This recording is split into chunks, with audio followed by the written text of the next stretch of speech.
Goeiedag, baie welkom by ons daaglikse brood waar ons vir Yeshua vra soos hy ons leer bid. Vader, gee ons vandag ons daaglikse brood. So ons is besig om te kyk oor die waarheid van die woordjie Amen. Ons het gesien die woordjie Amen kom voor die eerste keer in die woord by die vrou wat verdink is van getrouheid of ontrouheid. En sy 2 keer moet sê Amen.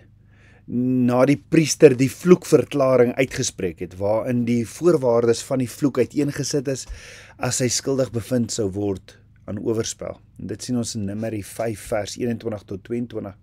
Ons het gesien die feit dat sy die 2 keer moet sê Amen is nie net 'n beleefde instemming nie, dit is 'n volledige erkenning van die voorwaardes van die toets. 'n Toestemming dat sy die uitslag van die toets aanvaar, wat ook al dit mag wees. En dis 'n verbale bevestiging dat sy voor Jotewawwe en die priester verantwoordelik is. So ons het gesien die rede hoekom sy 2 keer Amen sê is, ja, ek stem saam met beide die voorwaardes. As ek skuldig is, laat die vloek my betref. As ek onskuldig is, bevestig dit my reinheid voor Abba Vader. En hierdie dubbele Amen is 'n volledige bevestiging van haar verantwoordelikheid en haar toestemming tot Abba Vader se oordeel. So, waar het die verkeerde siening dan ontstaan, dat die woordjie Amen iets met heidendom of heidens is? Sommige beweer, veral op die internet, dat Amen van die Egiptiese god Amun of Amen-Ra kom. En dis 'n woord oorsprong misverstand en verkeerde afleiding van 'n woord. Die woordjie Amun, wat Egipties is, beteken iets soos die onsienlike. En daar is geen ooreenkoms in betekenis of taal met die Hebreëse woordjie Amen nie. Hebreëus en Egipties is 2 verskillende tale en kulture en die woordgebruik Amen, 'n Hebreëse woord, lank voor enige verband met Egiptiese mitologie gemaak is. Abba Vader se woord is in die geestesriem geskryf en dit was nog altyd daar. So selfs net die blessing wat uitgespreek word in Numeri 6, daardie blessing was nog altyd daar. Dit is vas, dis Vader, dis sy woord en hy kom spreek dit uit en hy het sy woord vir ons gegee in Hebreëus. Maar let wel, daar is heelwat woorde wat ons vandag alledaags gebruik wat heidense oorsprong het. Maar die gebruik daarvan is nie noodwendig boos of verkeerd nie. Veral nie as die betekenis verander het of as dit veral nie as die betekenis verander het of as dit 'n nuwe konteks gebruik word ter eer van Abba Vader nie, soos byvoorbeeld Maandag. Ons almal sê dis Maandag, maar die naam het sy oorsprong van die maangodin.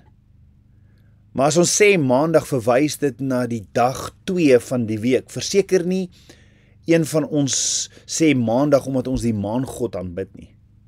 Let wel, volgens die woord kan ons eerder sê dag 2. Nog 'n woordjie wat ons maklik misverstaan wat maklik misverstaan word en wat mense ook maklik sê is die woordjie Halleluja. Volgens die woord beteken Halleluja, prys ja. Ja se afkorting van Jotewawwe. Dit kom gereeld voor in die psalms. Waar is die misverstand by Halleluja? Sommige mense beweer ja verwys na heidense God. Hulle sê ja as die almagtige God van die Bybel, maar verbind dit met die Ethiopiese keiser Haile Selassie wat hulle as Messias sien. Sommige beweer dat die gebruik van ja of met 'n J, A, 'n H kom van Egiptiese Kanaanitiese gode. En ons weet dit is eintlik 'n I-A-H en 'n ja. Nee, Halleluja is 'n woordjie wat die oorspronklike taal Hebreëus en ons gebruik as 'n heilige lofprysing vir die enigste lewende God, Jotewawwe, ons heilige lewende God. Jy sien, oor taalgebruik kan ons ure lank gesels. Byvoorbeeld 'n woordjie wat ons baie gebruik, selfs in ons gebede, is die woordjie God. As jy sê God, dis nie spesifiek nie. Dis soos om by 'n kampvuur te staan en daar's klomp manne en jy vra, "Hi man, sal jy my gou-gou kom help?" Nou daar staan klomp manne, nou skree jy, "Hi man, sal jy my gou-gou kom help?" Watter man gaan reageer? Nie een nie, want dit is nie spesifiek nie. Al die mans is man. So, as ek sê vir 'n klomp manne, "Hi man, kom help my gou," gaan almal wonder met wie praat hy. Nou die Engelse of die Germaanse woordjie God is nie van Hebreëse oorsprong nie. Party mense sal self sê dit kom uit Germaanse wortels wat dalk met heidense konsepte van 'n opperwese verbind word. Maar dit is in die inhoud en identiteit van wie ons bedoel wat saak maak, nie net die klank nie. Maar let wel, die woordjie God is plus minus 6800 keer vervang in die Tanakh, die Ou Testament, met die oorspronklike naam van ons heilige God, Yotevaweh, die ek is. Dan wat ons ook doen is, ons vervang sekere woorde met totaal ander betekenis, soos die woordjie Torah. Die woordjie Torah word vervang met wette. Torah wat beteken Abba Vader se onderrig, of sy riglyne, nie net wette nie. Die Torah is nie 'n wettiese stelsel of net Joods nie, nee, inteendeel, Dawid besing die Torah in Psalm 119 as iets liefliks, waar en ewigdurend. Miskien as ons kyk na die betekenis van Torah, gaan jy dalk heeltemal 'n ander prentjie sien. Nou wat Hebreëus so interessant maak, is dat Abba Vader se woord, hy het vir ons sy woord oorspronklik in Hebreëus gegee. En hoor gou, elke Hebreëse letter is nie net 'n klank nie, maar ook 'n prentjie en dra 'n aksie of idee in sigself. En hier is hoe dit werk. Die Hebreëse alfabet is beeldend. Elke letter het 'n piktogram prentjie. Daar's 'n prentjie aangekoppel. Die antieke Hebreëse skrif, bekend as Paleo-Hebreëus, het elke letter voorgestel as 'n prentjie wat 'n aksie, 'n karaktereienskap en geestelike waarheid uitdruk. Vat byvoorbeeld in kort die eerste letter van die alfabet. Dis die letter Alef. Alef het 'n piktogram prentjie van 'n os se kop, wat voorstel krag, leierskap, die eerste. En dit verteenwoordig Abba Vader. Dit verteenwoordig Yeshua wat sê in Openbaring, ek is die Alfa en die Omega, die oorspronklike, ek is die Alef en die Taf. Yeshua sê ek is die Alef, hy is die eerste. So het al 22 letters van die alfabet 'n piktogram prentjie en 'n betekenis. Die Hebreëse woorde het met ander woorde, 'n Hebreëse woord het laag van betekenisse, het klank, getal en 'n prentjie. Wanneer jy 'n woord in Hebreëus lees, kry jy 'n klank, foneties, jy kry 'n numeriese waarde, gematria, jy kry 'n simboliese betekenis van elke letter, 'n piktogram prentjie, en 'n geestelike boodskap in die kombinasie van die letters. So gaan kyk jy byvoorbeeld na die woordjie Torah, wat sekere mense noem as wette. Hoor wat 'n prentjie skilder Abba Vader vir ons as jy die letters van die woordjie Torah se prentjie alles bymekaar sit. Die woordjie Torah bestaan uit 4 letters, 'n Taf, 'n Wav, 'n Resh en 'n Hy. Die Taf is sy piktogram prentjie is die van 'n kruis, dis die merk, 'n merk van verbond, 'n merkteken, en dis die prys wat Yeshua betaal het. Dan die tweede letter is die Waf, en sy piktogram prentjie is die van spykers, om jou vas te bind, vas te maak, soos wat die tabernakel vasgemaak is. Dan die derde letter is die Resh, is die letter Resh, en sy piktogram prentjie is die van 'n kop, wat verteenwoordig die hoof, die begin, 'n man. Dan Hy is die vierde letter, en die piktogram prentjie is die van 'n venster. Met ander woorde, openbaring, fisies en geestelike openbaring. So sit jy hierdie prentjies bymekaar, dan sien jy Yeshua die prys betaal aan die kruis om weer in verbinding te kan kom met Abba Vader, wat die hoof is van die heelal, en so kry ons die openbaring dat hy 'n God is van verhouding, en so kry ons die openbaring van sy hart. Dis die Torah. Ek wil dit vir jou in ander woorde, korter woorde sê, wat beteken Torah regtig as jy net na die prentjies kyk? Die openbaring van Yeshua, die hoof aan die kruis, die openbaring van Yeshua. En so sien ons hierdie profetiese heenwysing na Yeshua. Die Torah is absoluut die fondasie van die woord, en dit is hierdie heenwysing na Yeshua. Dit is nie toevallig nie, want in Hebreëus kry jy nie die woordjie toevallig nie. En dis hoekom Abba Vader se woord vir ons in Hebreëus gegee is. Hy gee vir ons sy woord in Hebreëus, sodat ons alle onduidelikheid kan wegvat.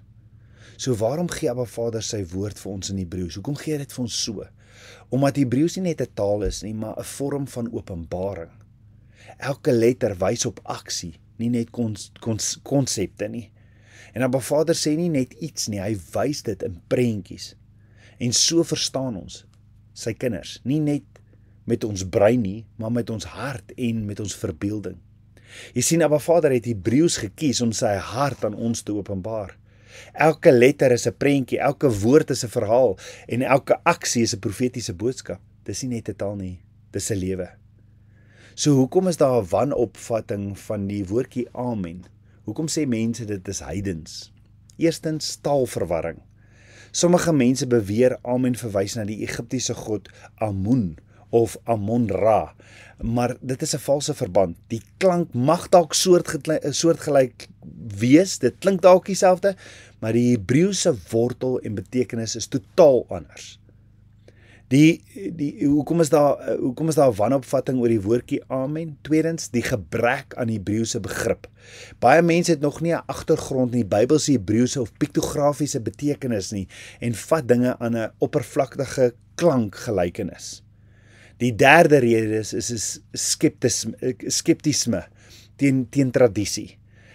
Baie mense wat gevorderd is in die woord raak skepties teenoor tradisie. Sommige mense wantrou alle geestelike of Christelike gebruike en probeer dit wys as heidens sonder deeglike studie. Jy sien, amen is 'n heilige woord wat beteken ek bevestig en stem saam met Abba Vader se waarheid. Laat dit so wees. Amen se oorspronklike Hebreëus is nie heidens nie. So kom ons kyk na die Hebreëse letters van amen. Amen bestaan uit 3 letters, naamlik die alef. Dis die piktogram prentjie van 'n os, wat Abba Vader se krag, leierskap en hom as eerste voorstel. Ons weet Yeshua sê ek is die alef en die taf. Dan die tweede letter is die mem. Dis 'n piktogram prentjie van water. Water word gesien as 'n bron van lewe. Niks kan leef sonder water nie. Dit kan ook aandui op lewe en oorvloed, suiwering en reiniging. Water stel die woord voor as ook vir Yeshua, want hy is die woord wat lewend geword het en onder ons kom tabernakel het.